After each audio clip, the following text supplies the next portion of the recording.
Okay. అదే మీరు ఇప్పుడు క్రీమ్స్, ఆయింట్మెంట్ గురించి చెప్పారు కాబట్టి క్వెషన్ వచ్చింది సార్ నాకు. ఎందుకంటే మన ట్రీట్మెంట్ అండ్ హాస్పిటల్‌కి సంబంధించి ఒక వీడియో చేసినప్పుడు కింద ఒక కామెంట్ వచ్చింది.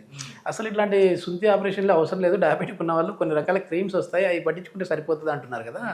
అసలు ఈ సర్కంషిషన్ వర్సెస్ క్రీమ్ రెండిటి మధ్య డిఫరెన్స్ ఏంటి? అంటే క్రీమ్‌తో అయిపోయేదానికి సర్జరీ వరకే ఎందుకు అంటున్నారు? ఏంటి అంటే మనం ఇప్పుడు క్రీమ్స్ వాడతాం. క్రీమ్స్ వాడినప్పుడు ఏమవుద్దంటే మనకి దీని మీద ఏర్పడిన పగుళ్ళు తగ్గుతాయి కానీ ఏంటంటే ఈ చెడిపోయిన చర్మం మళ్ళీ యథాస్థితికి అయితే రాదు. మనకి ఆ ఇన్ఫెక్షన్ టెంపరరీగా తగ్గుతుంది. పేషెంట్కి టెంపరరీ రిలీఫ్ ఉంటుంది. వాళ్ళకి ఏమనిపిస్తుంది అంటే నాకు ఇన్ఫెక్షన్ తగ్గిపోయింది, నాకు చర్మం వెనక్కి వస్తుంది అనిపిస్తుంది. కాకపోతే అవి ఆయింట్మెంట్ క్రీమ్ వాడిన రోజులే వాళ్ళకి ఎఫెక్ట్ ఉంటుంది.